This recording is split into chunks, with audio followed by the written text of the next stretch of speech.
प्रचाराची रणधुमाळी संपली, आरोपांची राळ बसली, मतदान प्रक्रिया पार पडली, पण आता उत्सुकता लागली ती महाराष्ट्र कुणाचा आणि फैसला जनतेचा काय असेल.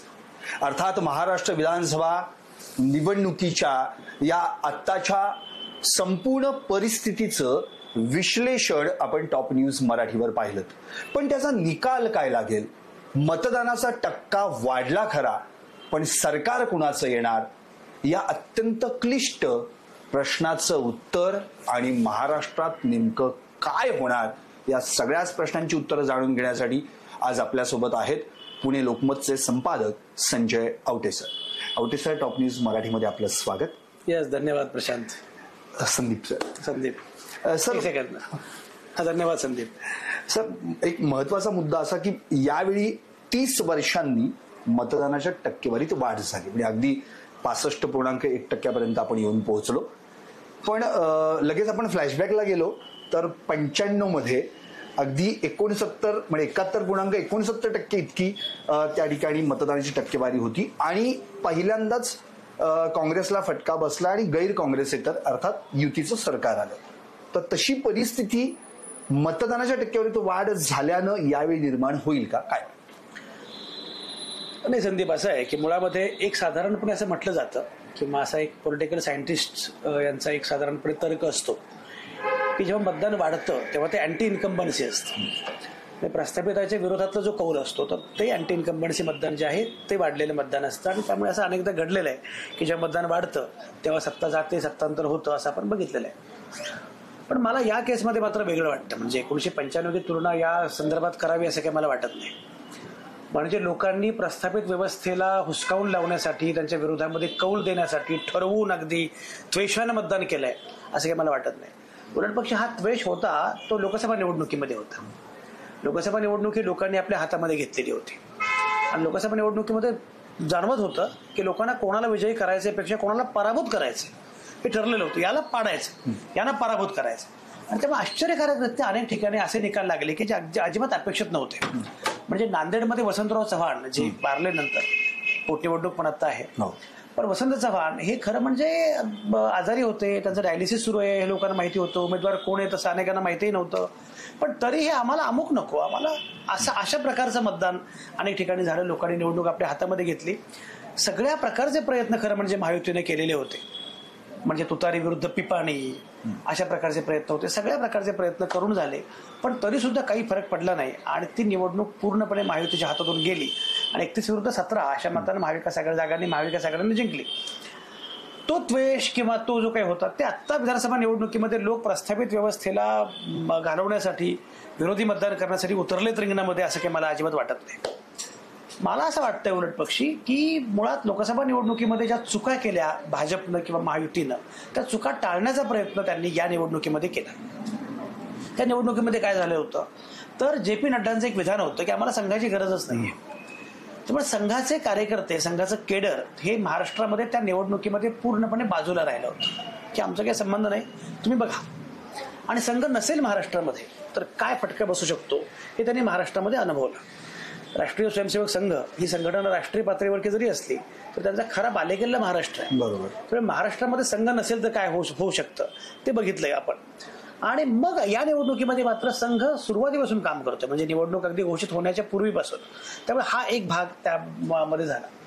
दुसरं जे आहे ते म्हणजे लाडकी बहीण योजना आली आणि ज्या बहिणींना हा सगळे काही पैसे मिळत आहेत त्या बहिणींनी मतदान केलं पाहिजे. म्हणजे भाजपने ठरवलं की मुळामध्ये आपल्या सोबतचे लोक मतदानाला बाहेरच पडले नाहीत म्हणून आपल्याला लोकसभा निवडणुकीमध्ये अपयश आलं आणि आपल्याला पराभूत करणारे मात्र बाहेर आले आणि आपल्याला विजय करणारे मात्र बाहेर आले नाहीत. की म्हणून ते बघू काय करायचंय. आणि अनेक ठिकाणी तुम्ही बघितलं असेल की बारामतीमध्ये खडकवासला पण येतं. तर खडकवासल्यामध्ये आमचे एक वयोवृद्ध मतदार आला आणि परत गेले. ते भाजपचे कोर वोटर होते. त्यांनी विचारलं की तुम्ही काय मतदान करायचं नाही म्हणाले. कमळच नाही, आम्ही घड्याळाला मतदान करत नाही. तर हे सगळं जे होतं की लोकांना ते आवडलेलं नव्हतं. आणि अजित पवार भाजपसोबत गेल्यानंतर की ती पहिली निवडणूक होती. मला असं वाटतं की या सगळ्यामुळे भाजपच्या कोर वोटर्सनी मतदान कमी केलं आणि भाजपला पराभूत करणाऱ्यांनी मात्र मतदान केलं. त्याचा फटका भाजपला बसला. बरं, गंमत अशी आहे की शेवटी असं आहे की महायुतीला कमी जागा मिळाल्या, 17 जागा मिळाल्या. महाविकास आघाडीला 31 जागा मिळाल्या. पण म्हणजे मतांच्या टक्केवारीमध्ये फरक किती होता? 1% 1% फरक होता. तर हा 1% जो आहे तो मुळामध्ये दोन गोष्टी घडल्या. एक म्हणजे आपली माणसं, आपले खात्रीचे मतदार बाहेर पडलेच नाहीत, हा एक भाग, म्हणून त्याच्यावर काम करायचं हे ठरवलं भाजपनं. आणि दुसरं जे आहे ते म्हणजे महाविकास आघाडीची मतं कमी कशी करता येईल किंवा त्यांच्या मताचं विभाजन कसं करता येईल, हे दोन त्यांचे प्रामुख्याने व्यूहरचना होत्या. मला असं वाटतं की ही जी मतं वाढलेली आहेत, तर ती वाढलेली मतं ही भाजप, महायुती यांनी जाणीवपूर्वक मतदान वाढवण्याचा प्रयत्न केलेला आहे. मी जर बघितलं, सगळ्या मतदारसंघांमध्ये मी बघत होतो, तर साधारणपणे दुपारी 1 पर्यंत मतदान फार कमी होतं. किंवा साधारणपणे तेवढंच होतं की जेवढं नेहमी होतं, किंवा त्यापेक्षाही कमी होतं. नंतरच्या शेवटच्या 2-3 तासांमध्ये मात्र मतदान वाढलं. आता हे 2-3 तासांमध्ये मतदान वाढलं तर अनेक घटक असतात आणि त्यामध्ये आपली मतं, परकी मतं हे सोडून द्या, त्यामध्ये अनेक मुद्दे असतात. कशा प्रकारे लोकांना मतदानासाठी आणलं जातं हे काही वेगळं सांगण्याची आवश्यकता नाहीये. म्हणजे मी स्वतः एका बूथवर गेलो होतो, तिथे काही लोक बाहेर बसले होते. त्यांना मी विचारलं की अरे मतदान करणार नाही का? अजून कुणी आलं नाही म्हटले. तर कुठल्या आमिषाला बळी पडून लोक मतदान करतात हे आपल्याला माहित आहे. आणि मग साधारणपणे हे कोण करू शकतं हेही आपल्याला माहित आहे. तर मला असं वाटतं की वाढलेलं मतदान जे आहे ते वरवर पाहता अँटी इन्कम्बन्सी असतं. वाढलेल्या मतदानाचा फटका सत्तेतल्या पक्षांना बसतो असं साधारणपणे संकेत आहे, असं साधारणपणे अनेकदा आपण बघितलेलं आहे. पण या निवडणुकीमध्ये मात्र वाढलेलं मतदान हे जाणीवपूर्वक ज्यांनी वाढवलं त्यांच्या फायद्याचं ठरू शकतं आणि त्यामुळे असा सरसकट निष्कर्ष काढणं बरोबर ठरणार नाही. नक्कीच सर. आणि आता जी काही मतदान प्रक्रिया पार पडल्यानंतर जे एक्झिट पोल्स बाहेर आले आणि प्रत्येकाचं आपण त्या ठिकाणी त्यांची भूमिका आपण पाहिली, तर जास्तीत जास्त कल हा एक्झिट पोलचा महायुतीकडे आहे. म्हणजे महायुतीला जास्तीत जास्त जागा मिळतील असा त्यांचा अंदाज या ठिकाणी पण दाखवला गेला. पण म्हणजे मला तुम्हाला हाच प्रश्न विचारायचा आहे की हे एक्झिट पोल आता किती विश्वास ठेवणार? म्हणजे भाजपवाले याच्यावर विश्वास ठेवतील का? कारण की हरियाणाच्या वेळी एक्झिट पोल काय असतात हेच भाजपने स्पष्टपणे सांगितलं की बघा, विश्वास ठेवण्यायोग्य एक्झिट पोल नाही. तर आता या एक्झिट पोलला भाजप भुलेल असं मला तरी वाटत नाही. तुमचं काय? भाजप बोलेल की नाही हा मुद्दा वेगळा आहे, पण एक्झिट पोल हा वेडेपणा आहे. म्हणजे एक्झिट पोल हा स्कॅम आहे, एक्झिट पोल हे फ्रॉड आहे, हे आता सिद्ध झालेलं आहे. आणि मला असं वाटतं की एक्झिट पोल उलट पक्षी एक्झिट पोल जाहीर करू नका असं आता जाहीरपणे सांगितलं पाहिजे. याचं साधं कारण आहे संदीप, बघा तुम्ही की मुळात एक्झिट पोलसाठी काही एक वेळ हवा ना. म्हणजे तुम्ही आणखी मतदान पूर्ण व्हायचं आहे, म्हणजे साधारणपणे 6-6:30 तुम्ही सुरू करता सगळं सांगायला, आणि गंमत अशी असते की मतदान केंद्रावर जे लोक गेलेले असतात ते मतदान व्हायला 7-7:30 वाजतात. पूर्ण मतदान होण्यापूर्वी तुमचा एक्झिट पोल तयार असतो अवघ्या महाराष्ट्राचा. तर मला असं वाटतं की मुळात कसं आहे, एक त्याच्यामध्ये रिसर्च मेथोडॉलॉजी नावाची गोष्ट आहे, एक संशोधन पद्धती नावाची गोष्ट असते. संशोधन पद्धतीमध्ये जेव्हा अशा प्रकारचा एक्झिट पोल, ओपिनियन पोल, कुठल्याही प्रकारचे सर्व्हेज याचे निकाल जेव्हा जाहीर केले जातात तेव्हा त्याच्यामध्ये सॅम्पल साईज काय आहे, किती लोकांशी तुम्ही बोलला आहात, प्रश्नाचं स्वरूप काय आहे, याची काही एक पद्धत असते.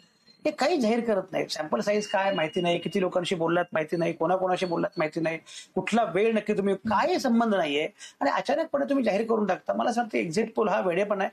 त्याच्यामध्ये त्याचं एक्झिट पोलचं अर्थकारण आणि एक्झिट पोलचा बाजार हा आता बऱ्यापैकी पुढे आलेला आहे. त्यामध्ये शेअर मार्केट पासून त्या अनेक गोष्टी कशा आहेत तेही पुढे आले. तर एक्झिट पोलवर विश्वास ठेवावा असं काही मला वाटत नाही. भाजप ठेवणारच नाही, आणखी कोणीच विश्वास ठेवू नये. कारण आपण बघितलं की म्हणजे हरियाणा असो किंवा आणखी अनेक ठिकाणी या प्रकारे घडलेलं आहे. इव्हन लोकसभा निवडणुकीमध्ये सुद्धा, लोकसभा निवडणुकीमध्ये सगळे एक्झिट पोल हे ज्या प्रकारे सांगत होते की भाजप आघाडीला पूर्ण बहुमत मिळेल, एनडीए आघाडीला पूर्ण बहुमत मिळेल असं सांगत होते, ते खोटे ठरले. हरियाणामध्ये काँग्रेस आघाडीला बहुमत मिळेल, हे सगळे खोटे ठरले. तर एक्झिट पोलवर काही विश्वास ठेवण्याचं काही कारण नाही असं मला वाटतं. नक्की. आणि म्हणजे आपल्याला आठवते उत्तर प्रदेशमध्ये मायावतीच्या सरकार जे बसलं त्याच वेळी आपल्याला एक्झिट पोल काय याची खात्री बरोबर होती. सर 23 नोव्हेंबर 2019 म्हणजे हा दिवस खरं म्हणजे त्या दिवसाची पहाट कोणी विसरू शकणार नाही. आणि शपथविधी झाला होता देवेंद्र फडणवीस आणि अजित पवार यांचा. आणि काय योग आहे की त्याच दिवशी महाराष्ट्राचा निकाल आहे अगदी 5 वर्षांनी. सो हा जो दिवस आहे या दिवशी, म्हणजे त्या दिवशी सरकार बनलं होतं, अर्थात त्यानंतर 72 तासात पडलं होतं, पण या दिवशी कुणाचं सरकार येणार आहे हे क्लिअर होणार आहे. तर हा योग म्हणजे काय नाही, हा योग आहेच. म्हणजे मी आज सोशल मीडियावर त्याबद्दल पोस्ट पण केली आहे की 23 नोव्हेंबर आज तो दिवस आहे की ज्या पहाटे सगळं घडलं होतं, आणि आता 5 वर्षानंतर बरोबर त्या दिवशी निकाल लागतं. आणि अजित पवार हे त्या सगळ्याच्यामध्ये फार महत्वाच्या रोलमध्ये असणार आहेत. त्यामुळे काही सोशल मीडियावर काही गमती पण सुरू आहेत, मीम्स पण सुरू आहेत की काही झालं तर आता एक काम करून टाका की अजित पवारचा शपथविधी करून टाका. कारण सरकार कोणाचं काही येईना, अजित पवार उपमुख्यमंत्री असणार याच्यामध्ये काही शंका नाही. तर मला असं वाटतं की हा योग होता, हा एक भाग आहे. पण 23 नोव्हेंबर 2019चा बाकी संदर्भ सोडला तरी पण 2019च्या सारख्या काही गोष्टी आता घडण्याची शक्यता नाकारता येत नाही. बरं. एक म्हणजे या निवडणुकीच्या निकालामध्ये काय होईल बघितलं पाहिजे. एक्झिट पोल काय आहेत हा मुद्दा वेगळा आहे. पण समजा बहुमतापर्यंत पोहोचण्यात कुठल्याच आघाडीला किंवा युतीला अपयश आलं की जी शक्यता नाकारता येत नाही. बरं, मजा अशी आहे की 26 नोव्हेंबरला विधानसभेची मुदत संपते. बरोबर. त्यामुळे 26 नोव्हेंबरला विधानसभा विसर्जित करावी लागते. 23ला निकाल लागला म्हणजे विधानसभा अस्तित्वात येईल, त्यामध्ये काही शंकाच नाही. आणि त्यानंतर मग सरकार बनवण्याला पुरेसा वेळ आहे. 26 नोव्हेंबरला सरकार स्थापन व्हावं असं नाहीये. 26 नोव्हेंबरला विधानसभा अस्तित्वात यावी असा नियम आहे. तर त्यामुळे तो मुद्दा वेगळा. पण आता त्यातली मजा अशी आहे की समजा इन केस महाविकास आघाडी आणि महायुती या दोघांनाही अपेक्षित जागा मिळाल्या नाहीत, म्हणजे अपेक्षित जागा म्हणजे बहुमत नाही मिळालं, तर काय होईल हा मोठा मुद्दा आहे. त्या केसमध्ये अर्थातच सिंगल लार्जेस्ट पार्टी जी कुठली असेल त्याला शपथविधीसाठी बोलावलं जाईल. बरोबर. आणि हे तर नक्कीच आहे, म्हणजे माझा स्वतःचा अंदाज असा आहे की सिंगल लार्जेस्ट पार्टी ही भाजप असणार आहे. आणि तो कोणाचाही अंदाज असू शकतो, त्यासाठी काही फार मोठं राजकीय शास्त्र किंवा राज्यशास्त्र करण्याची आवश्यकता नाहीये. कारण भाजपनं जवळपास 150 जागा लढवलेल्या आहेत आणि बाकी कोणीच एवढ्या जागा लढवल्या नाहीयेत. मी साधारणपणे काँग्रेसनं 100 जागा लढवल्या, भाजपनं 150 जागा लढवल्या. तर 150 जागा लढवणारा पक्ष जो आहे त्याला सिंगल लार्जेस्ट पार्टीचा दर्जा मिळणार याच्यामध्ये काही शंका नाही. त्यामुळे सिंगल लार्जेस्ट पार्टी म्हणून जर राज्यपालांनी भाजपला बोलावलं पण हातामध्ये बहुमत नाहीये, तर मग अर्थातच बाकी सगळ्या पुढचे सगळे डाव, सगळ्या खेळी हे होण्याची शक्यता नाकारता येत नाही. त्यामुळे ही एक गंमत घडू शकते. हा पहिला मुद्दा. दुसरा मुद्दा असा आहे की ज्याच्याबद्दल बोललं जातं की महाविकास आघाडीला समजा 15-20 जागा कमी पडल्या तर अजित पवार आपले 15-20 आमदार घेऊन जातील का महाविकास आघाडी सोबत, ज्याप्रमाणे पहाटे नंतर परत ते गेले होते आणि परवा उपमुख्यमंत्री झालेले होते. असं काही घडेल का, असंही लोकांना वाटतं. तिसरा मुद्दा, असेही लोक बोलतात की आता भाजप सिंगल लार्जेस्ट पार्टी असणार आणि ज्याच्या जागा अधिक त्याचा मुख्यमंत्री होणार. या नियमानुसार एकनाथ शिंदेचं मुख्यमंत्रीपद जाणार आणि मुख्यमंत्रीपद भाजपला मिळणार. भाजपचा कोण मुख्यमंत्री होईल हा मुद्दा नंतरचा, पण एकनाथ शिंदेचं जाणार. आता एकनाथ शिंदे भाजप आपलं मुख्यमंत्रीपद गेलेलं त्यांना मान्य होईल का, आणि मग मुख्यमंत्रीपदासाठी ते महाविकास आघाडी सोबत येतील का. त्यामध्ये एक साधा मुद्दा असा पण नेहमी पुढे येतो की शरद पवार आणि एकनाथ शिंदे वेगळी केमिस्ट्री आहे. संजय शिरसाट पण त्याबद्दल बोललेले आहेत. त्यामुळे आणि गंमत अशी की शरद पवारांनी देवेंद्र फडणवीसांच्या बद्दल कायमच आक्रमक भूमिका घेतलेली आहे, पण एकनाथ शिंदेबद्दल मात्र ती घेतलेली नाहीये. एकनाथ शिंदेला त्यांचा विरोध आहे असं जाणवत नाही. एवढंच नाही फक्त, तर एकनाथ शिंदे यांच्याबद्दल शरद पवारांनी अनेकदा गौरवपूर्ण विधानं केलेली आहेत. क्रमांक 1. क्रमांक 2, शरद पवार एकनाथ शिंदे यांच्या भेटी सुद्धा निमित्त वेगवेगळं असेल पण भेटी पण झालेल्या आहेत. मग शिंदे येतील का. त्यामुळे जर 2019 प्रमाणे घडलं, म्हणजे 2024 मध्ये या प्रकारे निकाल लागला आणि ओपन एंडेड निकाल लागला, ओपन एंडेड की दोघांनाही समान संधी आहे, अशा प्रकारचा निकाल लागला तर त्या केसमध्ये काय घडेल अशा प्रकारचा प्रश्न लोकांना पडू शकतो. मला स्वतःला असं वाटतं 2-3 गोष्टी. एक म्हणजे काही गोष्टी मी माझा अंदाज या निमित्तानं सहजपणे सांगतो. पहिली गोष्ट अशी की जे एक वाटलं होतं, म्हणजे तुम्ही मगाशी 1995चा उल्लेख केला, 1995 प्रमाणे असं वाटत होतं की 1995ला ज्याप्रमाणे अपक्षांची संख्या जवळपास 45 होती 1995ला, तशा प्रकारे अपक्ष मोठ्या संख्येने निवडून येतील आत्ता असं वाटलं होतं. तसं होईल असं मला वाटत नाही. एवढ्या मोठ्या संख्येने अपक्ष निवडून येतील असं मला वाटत नाही. अपक्ष हे 15 ते 20 एवढे असतील, त्यामुळे अपक्षांचा रोल फार मोठा मेजर असेल असं काही मला वाटत नाही. क्रमांक 1. क्रमांक 2 जो मुद्दा आहे तो म्हणजे महायुती आणि महाविकास आघाडी या दोन्हीच्या जागा एकूण नेक टू नेक फाईट असेल असं एकूण दिसतंय. पण तरी सुद्धा मला असं वाटतं की साधारणपणे थोडासा अपवाद वगळता कमी जास्त इकडे तिकडे होईल, पण जवळपास बहुमतापर्यंत कोणीतरी जाईल. फार मोठी गरज पडेल असं मला वाटत नाही. म्हणजे साधारणपणे 140 पर्यंत, 138 पर्यंत, म्हणजे 5-7 जागा हा अगदीच किरकोळ मुद्दा आहे. अशापर्यंत किमान, म्हणजे त्याहून पुढे जाऊ शकतात पण जातील. त्यामुळे तशी फार मोठं काही होईल असं मला वाटतं. दुसरा मुद्दा. तिसरा मुद्दा असा आहे की एकनाथ शिंदे आणि अजित पवार हे दोघेही महाविकास आघाडीसोबत जाऊ शकतात का, यावर एकच उत्तर आहे, एकच मुद्दा आहे, तो म्हणजे केंद्रामध्ये सरकार भाजपचं आहे. त्यामुळे त्यांच्यासोबत त्यांना भाजपला सोडणं फार परवडणार नाही. आणि अजित पवारांना जर एवढं करता आलं असतं तर त्यांनी हा निर्णयच घेतला नसता. खरं. त्यामुळे अजित पवार आत्ता भाजपला सोडून, मग केंद्रामध्ये सत्ता भाजपची असताना किंवा एकनाथ शिंदे सुद्धा केंद्रामध्ये सत्ता भाजपची असताना त्यांना सोडून इकडे येण्याचं धाडस करतील असं काही मला वाटत नाही. त्यामुळे अशा प्रकारचे फार मोठे पेच यावेळी होतील असं काही मला वाटत सर, तुमच्या बोलण्यातून दोन मुद्दे खरवणे प्रकर्षानं मला प्रेक्षकांपर्यंत पोहोचवायचे. एक तर तुम्ही मगाशी असं म्हणालात की म्हणजे ऑफिशियली आकडा भाजपचा 150 आहे ऑफिशियली, बट जर विचार केला तर असे काही 15-20 उमेदवार आहेत ज्यांनी बंडखोरी केलेली आहे आणि मग राष्ट्रवादीच्या पक्षातून बंडखोरी सोडून नाही, बंडखोरी नाही केलेली. भाजपनंच त्यांना शिंदेकडून किंवा अजित पवारांकडून उभे केलेलं आहे. संख्या 171 जाते. सो ते जे 20 वाढलेले आहेत तो एक मुद्दा, आणि तो तर नंतरचा मुद्दा आहे. पण राज्यपालांनी बोलवण्यासाठी तुमच्या चिन्हावर सिंगल लार्जेस्ट निवडून येणं आवश्यक आहे. आणि आणखी एक तुम्ही जो मुद्दा मांडलात की कदाचित शिंदे किंवा अजित पवार जाण्याचा प्रयत्न करू शकतात मे बी, पण ते करणार नाहीत असंही तुम्ही दाखवलं. पण महाविकास आघाडीकडून अशी कोणाची शक्यता मला वाटत नाही तशी असू शकेल. त्याचं कारण शरद पवार तर ते करू शकणार नाही जे 2024 मागून पाठिंबा दिला होता त्यांनी, पण 2014 आणि उद्धव ठाकरेंनंतर ते शक्यच नाही आणि काँग्रेसचा विषयच येत नाही. सो फक्त झालंच तर याच महायुतीकडून ते घडण्याची शक्यता आहे. पण जसं तुम्ही म्हणाल की सिंगल लार्जेस्ट पार्टी, काँग्रेसने देखील 101 जागा लढवलेल्या आहेत आणि इकडे 150 भाजप, पण साहजिकच ज्याच्या जास्त जागा आहेत त्याच्यातच जास्तीत जास्त जागा निवडून येण्याची शक्यता आहे. सो असं तुम्हाला इकडे वाटतं का की काँग्रेसमध्ये जर समजा सिंगल लार्जेस्ट पार्टी म्हणून म्हणजे काँग्रेसचा मोठा भाऊ म्हणून काँग्रेस आला आणि काँग्रेसला गरज लागली आहे आत्ता आणि तिथे मुख्यमंत्र्यांचा पेच पुन्हा निर्माण झाला जो 2019 निर्माण, तर काँग्रेस काही वेगळी भूमिका घेऊ शकेल? वेगळी म्हणजे उदाहरणार्थ आपल्याला जर या दोघांची साथ लाभली, एकनाथ शिंदे असतील किंवा अजित पवार, तर आपल्याला काय वेगळं करता येईल? कारण की जी शिवसेनेसोबत काँग्रेस जाऊ शकते. नाही, एक लक्षात घ्या, मी तुम्हाला तेच म्हणतोय की मुळामध्ये असं आहे की सिंगल लार्जेस्ट पार्टी भाजप असणार आहे, याच्यात काही शंका नाही. पण समजा महाविकास आघाडी सत्तेच्या अधिक जवळ आहे आणि महायुतीला मात्र सत्ता स्थापन करणं तसं गैरसोयीचं आहे, कारण त्यांच्याकडे जागा कमी पडतात. तर मुळामध्ये अजित पवार येणार महाविकास आघाडीसोबत म्हणजे काँग्रेस सोबत येणार असतात. बरोबर. त्यामुळे तो प्रयत्न होऊ शकतोच. मी तुम्हाला म्हटल्याप्रमाणे समजा 15 जागा कमी पडल्या आणि अजित पवारांना 15हून अधिक जागा मिळाल्या, तर आणि अजित पवार यायला तयार असतील तर अजित पवारांना घ्यायला किंवा अजित पवार आले तर काही अडचण असेल असं मला वाटत नाही, कारण शेवटी सरकार स्थापन करणं महत्वाचं आहे. आणि अजित पवार सोबत आले तरी पण महाविकास आघाडीला फार मोठी अडचण असावी असं काही मला वाटत नाही.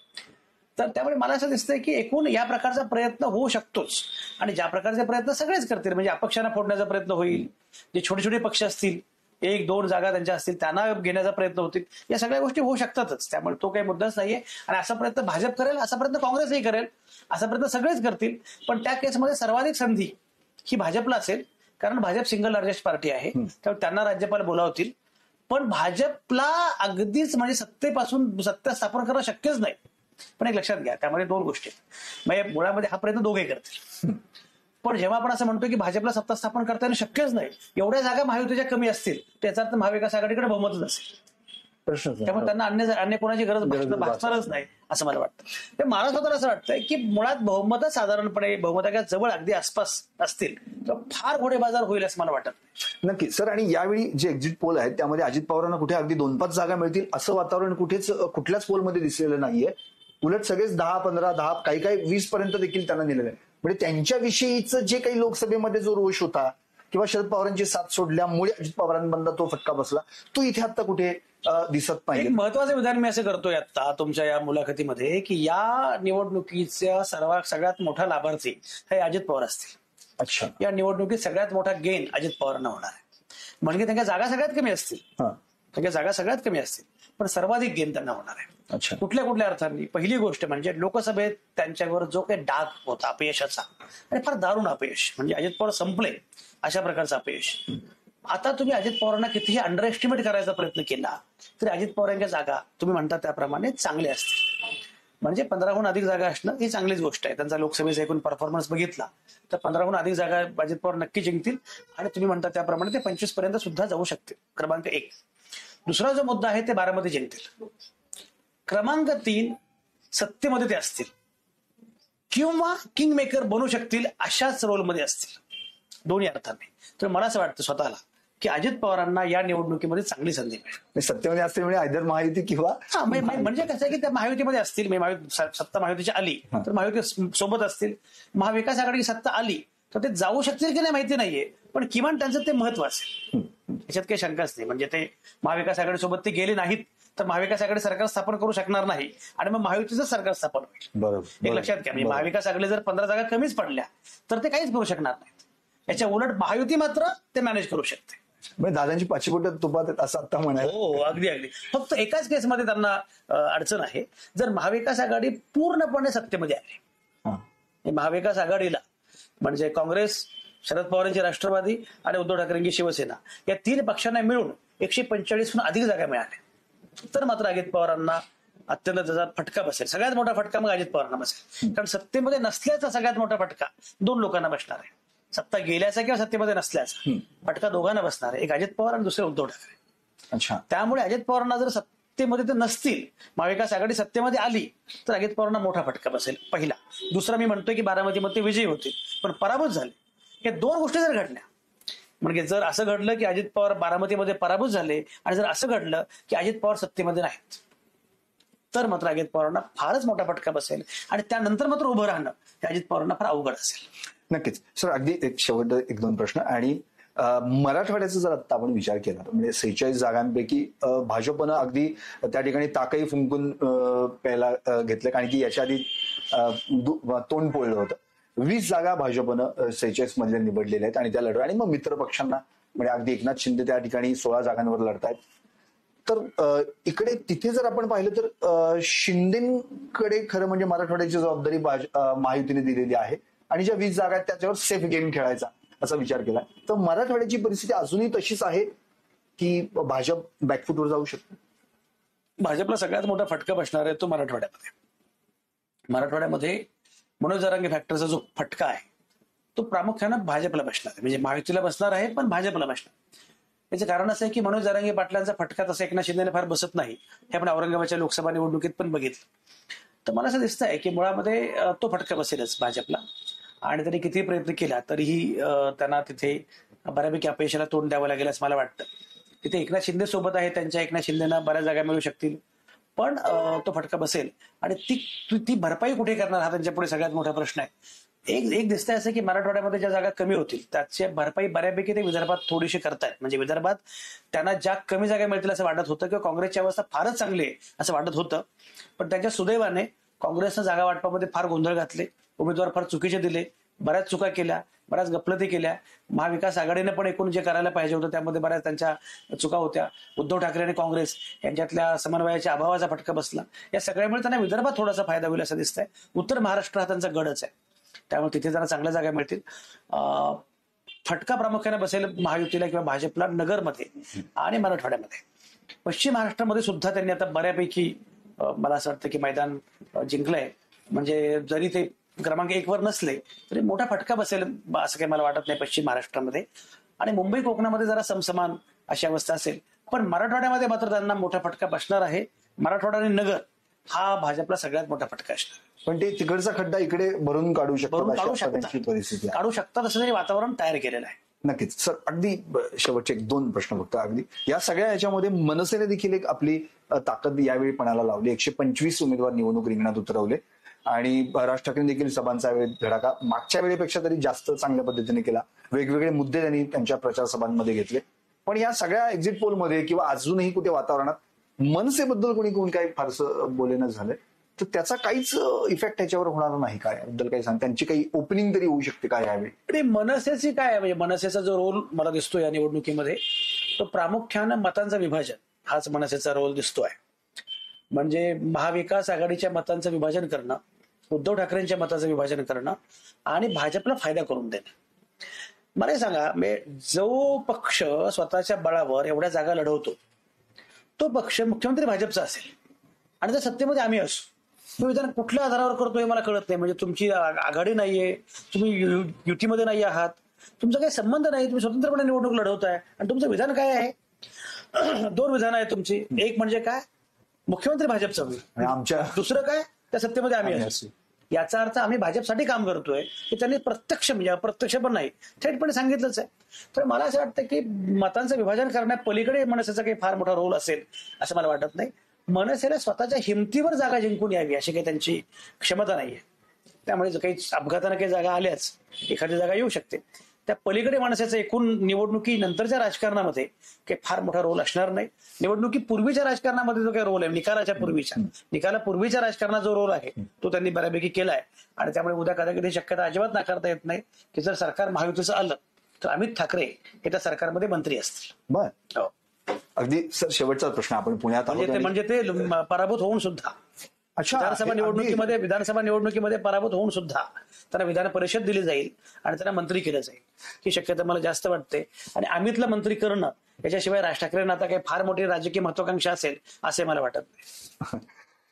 सर अगदी शेवटचा प्रश्न. आपण पुण्यात होतो आणि पुण्यातल्या ज्या 8 जागा याविषयीची अर्थातच सगळीकडे उत्सुकता लागली, नेमकं काय होणार. मला अगदी एकाच याच्यात उत्तर तुमचं अपेक्षित आहे की यंदा पुणे शहरात स्कोर काय असेल. नाही बघा, आता म्हणजे तसं असं आहे की एक तर महायुती पुढे असेल असं आता दिसतंय. आता महायुती पुढे आहे असंच दिसतंय. त्याच्यामध्ये ज्या जागा महायुतीसाठी अडचणीच्या आहेत त्यामध्ये अर्थातच वडगाव शहरी आहे, हडपसर आहे आणि कॅन्टोन्मेंट आहे की त्या 3 जागी त्यांचा पराभव होऊ शकतो किंवा ते मागे आहेत. कसब्यामध्ये लढत आहे पण कसब्यामध्ये भाजपनं बऱ्यापैकी पुढाकार घेतला किंवा भाजप बऱ्यापैकी पुढे गेलं असं मला वाटतं. त्यामुळे 4-4 असं असू शकतं. महायुतीची अवस्था फार वाईट झाली तर, जरा बरी झाली तर 5-3 असू शकतं. फारच बरी झाली तर 6-2 पण असू शकतं. अच्छा, म्हणजे पुन्हा मागचं रिपीट होऊ शकतं. धन्यवाद सर तुम्ही आमच्याशी संवाद साधल्याबद्दल. खरं म्हणजे सरांनी अतिशय उत्तमरित्या आणि समर्पक आणि मोजक्या शब्दांमध्ये विश्लेषण केलं. काही 2-3 धक्कादायक त्यांनी विधानं देखील केली. अगदी म्हणजे अजित पवारांसाठी खरं म्हणजे आत्ताची निवडणूक ही त्यांना खूप गेन करणारी असेल, त्यांचा खूप चांगला फायदा होऊ शकतो. दुसरी गोष्ट, अमित ठाकरेंविषयी देखील त्यांनी सांगितलेलं आहे की भले ते निवडून नाही आले तरी देखील ते मंत्रिमंडळात असू शकतात. आणि अशी बरीचशा गोष्टींच्या चर्चा आणि त्याच्यावरची सूचक त्यांनी विधानं देखील यावेळी आपल्या मुलाखतीत मांडली. सर खरं म्हणजे या संपूर्ण महाराष्ट्राचा आता जर विचार केला तर महाराष्ट्राला तर अपेक्षित असं आहे की जे 4136 उमेदवारांचं भविष्य ईव्हीएम मध्ये आपण बंद आहे असं म्हणतो, पण ते खरं म्हणजे त्यांच्याही पेक्षा महाराष्ट्रातल्या जनतेचं भविष्य त्या ईव्हीएम मध्ये बंद आहे. तर आता नेमकं काय होणार आहे याचा फैसला 23 तारखेलाच होणार आहे. अर्थात महाराष्ट्र कुणाचा, फैसला कुणाचा, मतदानाचा टक्का वाढला, सरकार कुणाचं येणार. पाहत रहा टॉप न्यूज मराठी. आपला महाराष्ट्र, आपली बात.